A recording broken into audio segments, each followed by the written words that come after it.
Assalamualaikum. Halo teman-teman, pada kesempatan kali ini, saya Intan Dwi Prasasti 18060455, Rina Yuliana 18060427, Lutfi Fitri Asila 18060435, Zahra Ansari 18060440, Yuni Maulidina 18060429, Muhammad Gilang Hendrawan 18060438. akan menjelaskan mengenai tunagrahita untuk memenuhi salah satu tugas bimbingan anak berbakat dan berkelainan. Dengan dosen pengampu Ibu Silvia Rabani MPD dari kelompok 5 kelas A4 2018 program studi pendidikan guru sekolah dasar IKIP Siliwangi. Baik, di sini saya akan menjelaskan tentang pengertian tunagrahita. Menurut WHO, anak tunagrahita itu sering disebut retardasi mental.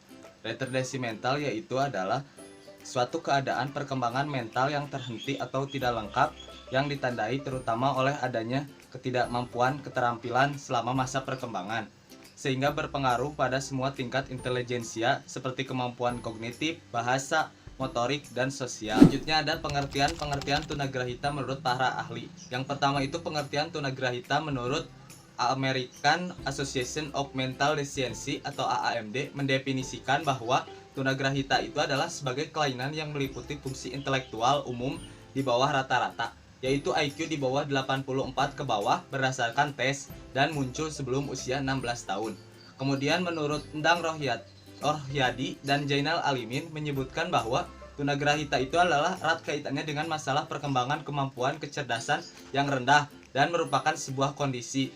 Kemudian pendapat tersebut didukung oleh pendapat dari menurut Kirk, yaitu mental retarded is not a disease but a condition. Jadi berdasarkan pernyataan di atas dapat dipertegas bahwasanya tunagrahita itu adalah merupakan suatu kondisi yang tidak bisa disembuhkan dengan obat apapun. Jadi dari pengertian tunagrahita di atas dapat disimpulkan bahwa tunagrahita itu adalah erat kaitannya kelainan pada kemampuan intelektual atau kemampuan kecerdasan yang rendah. Tunagrahita.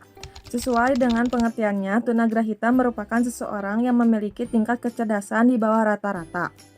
Menurut PP nomor 72 tahun 1991, tunagrahita dibagi menjadi 3 golongan. Yang pertama ada tunagrahita ringan. Tunagrahita ringan merupakan seseorang yang memiliki tingkat kecerdasan atau yang biasa kita sebut dengan IQ antara 50 sampai 70. Tetapi mereka mampu berkembang dalam bidang akademik, juga penyesuaian dengan lingkungan yang lebih luas. Yang kedua, ada tunagrahita sedang. Tunagrahita sedang yaitu seseorang yang memiliki tingkat kecerdasan atau IQ di antara 30 sampai dengan 50. Mereka bisa belajar keterampilan di sekolah, juga mampu self-help atau mengurus dirinya sendiri dan juga mampu beradaptasi dengan lingkungan sosial di sekitarnya. Dan yang ketiga ada tunagrahita berat dan tunagrahita sangat berat. Nah, pada tunagrahita ini mereka memiliki tingkat kecerdasan atau IQ di bawah 30. Mereka tidak bisa sama sekali melakukan self-help atau mengurusi dirinya sendiri. Nah, selain klasifikasi yang tadi, ada pula klasifikasi menurut AAMD atau American Association on Deficiency. Menurut mereka, tunagrahita terbagi ke dalam 4 bagian. Yang pertama ada mild mental retardation atau yang biasa kita sebut dengan tunagrahita ringan. Mereka memiliki IQ di antara 70 sampai 55. Yang kedua ada moderate mental retardation atau biasa disebut dengan tunagrahita sedang. Mereka memiliki IQ di antara 55 sampai 40. Dan yang ketiga ada severe mental retardation atau tunagrahita berat yang memiliki IQ di antara 40 sampai 25. Dan yang terakhir ada profound mental retardation atau tunagrahita sangat berat. Mereka memiliki IQ di bawah atau kurang dari 25. Ada pula klasifikasi menurut medis. Klasifikasi menurut medis ini terbagi ke dalam 8 golongan. Yang pertama ada Down syndrome atau wajah serupa. Mengapa dikatakan wajah serupa? Karena mereka memiliki wajah atau raut muka menyerupai orang Mongol, sehingga dahulu kala Down syndrome ini disebut dengan mongoloid. Yang kedua ada kretin atau cebol. Kretin di sini, cebol di sini dikatakan memiliki ciri-ciri yaitu kaki dan tangan pendek juga bengkok, serta kulit kering, tebal, dan keriput. Yang ketiga ada hidrosepalus.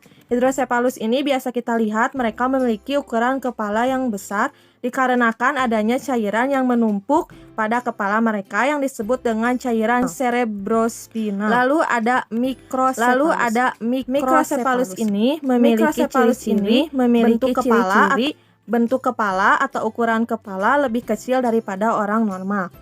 Ada pula makrosepalus.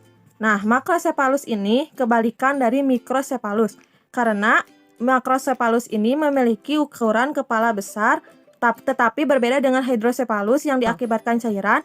Apabila makrosepalus ini memiliki ukuran kepala besar melebihi ukuran kepala normal lainnya. Bentuk kepala. Lalu ada brachycephalus. Brachycephalus ini memiliki ukuran kepala yang melebar. Lalu ada juga scaphocephalus. Scaphocephalus ini memiliki kepala panjang sehingga membentuk seperti menara. Lalu yang terakhir ada cerebral palsy. Yang bisa kita ketahui dari cerebral palsy ini yaitu mereka yang memiliki ciri-ciri yang mengganggu bentuk kepala atau kecerdasan otaknya. Namun bisa kita lihat mereka memiliki ciri-ciri fisik yang berbeda, memiliki kelemahan yang berbeda masing-masing, tetapi pasti mereka juga memiliki kelebihan masing-masing. Faktor penyebab. Ada 2 faktor penyebab tunagrahita, yaitu yang pertama, faktor keturunan. Terjadi karena adanya kelainan kromosom. Kromosom yaitu sebuah molekul DNA panjang yang mengandung sebagian atau seluruh materi genetik suatu organisme. Sebagian besar kromosom pada eukariota memiliki protein pengemas yang disebut histon, yang dibantu oleh protein pendamping, mengikat dan memadatkan molekul DNA untuk menjaga integritasnya. Ada juga kelainan gen. Gen adalah informasi genetik atau karakteristik yang diturunkan dari orang tua. Jadi, faktor penyebab tunagrahita terjadi karena faktor keturunan dari keluarga atau dari orang tua. Yang kedua ada gangguan metabolisme dan gizi. Gangguan metabolisme ini ada berbagai macam. Yang pertama ada gangguan metabolisme asam amino, gangguan metabolisme acarid. Yang ketiga ada kelainan hipotiroidisme yang disebabkan oleh pertama, infeksi dan keracunan karena penyakit rubella, sifilis bawaan, sindrom gravidity beracun. Yang kedua ada trauma dan zat radioaktif. Yang ketiga, masalah pada kelahiran. Yang keempat, faktor lingkungan atau sosial budaya. Yang kelima, pada anak tunagrahita mampu didik. Pencapaian prestasi tertinggi pada bidang baca, tulis, dan hitung tidak lebih dari anak normal setingkat kelas 3 atau kelas 4 sekolah dasar. Di sini saya akan menjelaskan tentang karakteristik anak tunagrahita. Yang pertama di bidang akademik. Apabila anak tunagrahita diberikan pelajaran tentang berhitung, mereka mudah bosan dan mereka mudah mengantuk. Kemudian mereka juga mudah bilang pelajaran ini tuh susah. Namun apabila mereka diberikan pelajaran tentang kesenian dan olahraga, mereka menunjukkan minat dan bakat yang baik. Kemudian apabila anak normal diberikan mobil-mobilan baru, biasanya mereka cenderung ingin melihatnya, ingin mencoba menggerakkannya. Namun berbeda dengan anak tunagrahita, mereka cenderung tidak peduli terhadap mainan yang barunya tersebut. Kedua, di bidang sosial atau emosional, anak tunagrahita cenderung tidak bisa mengurus dirinya sendiri dan memimpin dirinya sendiri, sehingga mereka sedari kecil harus dibantu terus-menerus, karena apabila tidak, mereka cenderung berperilaku dinamis atau mudah dipengaruhi. Mereka juga tidak mampu mengatakan rasa kagum ataupun bangga.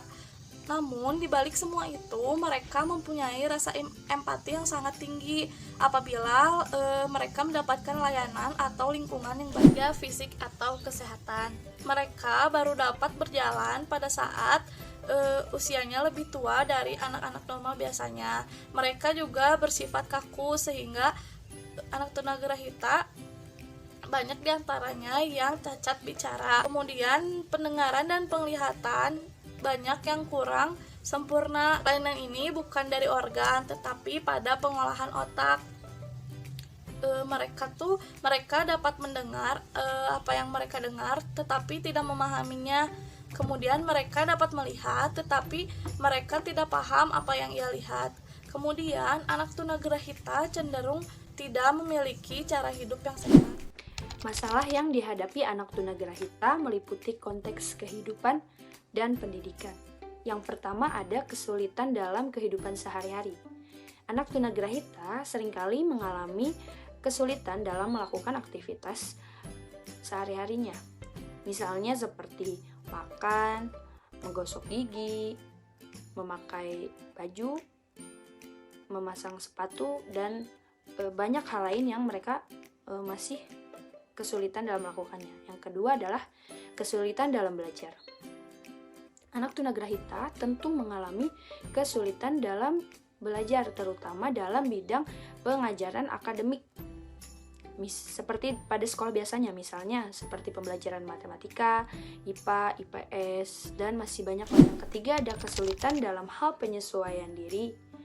Disadari bahwa kemampuan penyesuaian diri dengan lingkungannya sangat dipengaruhi oleh tingkat kecerdasan anak tunagrahita itu sendiri. Dampaknya adalah adanya kecenderungan diisolir oleh lingkungan, ya baik itu oleh masyarakat atau bahkan oleh keluarganya sendiri. Yang keempat adalah terkait penyaluran tempat kerja. Secara empirik dapat dilihat bahwa kehidupan anak tunagrahita cenderung banyak bergantung pada orang lain, terutama bergantung kepada keluarganya, yaitu orang tuanya. Yang kelima, dalam hal pemanfaatan waktu luang.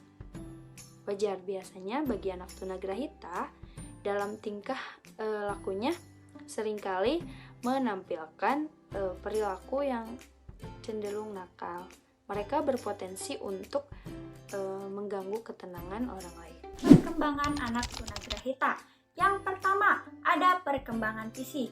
Perkembangan fisik pada anak tunagrahita ada yang tertinggal jauh oleh anak normal, ada pula yang sama atau hampir menyamai anak normal. Yang kedua, ada perkembangan kognitif. Pada anak tunagrahita ringan, perkembangan kognitifnya setara dengan anak normal usia 7-12 tahun. Anak tunagrahita sedang, perkembangan kognitifnya setara dengan anak normal usia 4-7 tahun. Dan anak tunagrahita berat, perkembangan kognitifnya setara dengan anak normal usia 2-4 tahun. Yang ketiga, ada perkembangan afektif atau emosional. Pada anak tunagrahita ringan, kehidupan emosinya tidak jauh berbeda dengan anak normal, akan tetapi tidak sekaya anak normal pada umumnya. Anak tunagrahita sedang, dorongan berkembang lebih baik, tetapi kehidupan emosinya terbatas pada emosi-emosi yang sederhana. Kemudian, anak tunagrahita berat tidak dapat menunjukkan dorongan pemeliharaan dirinya sendiri. Nah, anak penyandang tunagrahita memiliki tempat dan sistem layanan mereka. Yang pertama ada tempat khusus atau sistem segregasi. Biasanya tempat ini diselenggarakan hanya khusus anak luar biasa saja. Untuk penyandang tunagrahita, diantaranya yang pertama ada sekolah khusus. Sekolah khusus di sini yaitu seperti SLBC atau Sekolah Luar Biasa C dan SPLBC atau Sekolah Pendidikan Luar Biasa. Mengapa sih di dalam sekolah ini ada kode C? Dimaksud dengan kode C yaitu bahwa sekolah di sini sekolah khusus untuk penyandang tunagrahita saja. Yang kedua ada SDLBC. SDLBC ini yaitu sekolah dasar luar biasa yang menyandang anak tunagrahita tetapi khusus usia sekolah dasar saja. Dan yang ketiga ada kelas jauh. Kelas jauh ini dibuat karena seseorang atau anak biasanya yang jauh dari kota atau pusat kota juga sekolah khusus, makanya diadakan kelas jauh. Lalu ada guru kunjung. Guru kunjung di sini yaitu karena anak tunagrahita memiliki tingkatan yang berbeda-beda, seperti halnya tingkatan berat dan sangat berat yang tidak memungkinkan untuk mendatangi sekolah, maka gurunya yang mengunjungi rumah anak tersebut.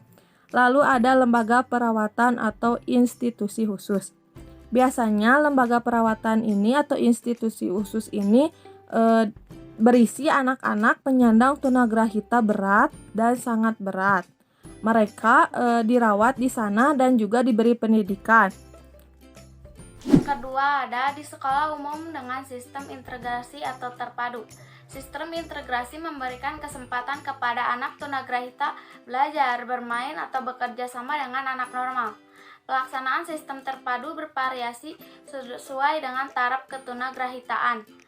Berikut ini beberapa tempat pendidikan yang termasuk sistem integrasi. Adaptasi dari Muhammad Amin 1995. Yang pertama ada di kelas biasa tanpa kekhususan baik bahan pelajaran maupun guru. Anak yang dimasukkan ke kelas ini merupakan anak yang tunagrahitanya masih tergolong ringan, yang tidak memerlukan guru khusus ataupun bahan khusus. Yang kedua, di kelas biasa dengan guru konsultan. Biasanya, kelas ini disebut dengan kelas inklusi karena anak tunagrahita belajar bersama dengan anak normal, di bawah tanggung jawab guru kelasnya. Namun, ada guru konsultan yang membantu guru kelas untuk menangani anak tunagrahita tersebut. 3. Di kelas biasa dengan guru kunjung, anak tunagrahita belajar bersama dengan anak normal lainnya, tetapi dibantu dengan guru kunjung apabila guru kelas mengalami kesulitan mengajar pada anak tunagrahita. Yang keempat, di kelas biasa dengan ruang sumber. Anak tunagrahita dididik di kelas biasa dengan bantuan guru pendidikan luar biasa di ruangan sumber.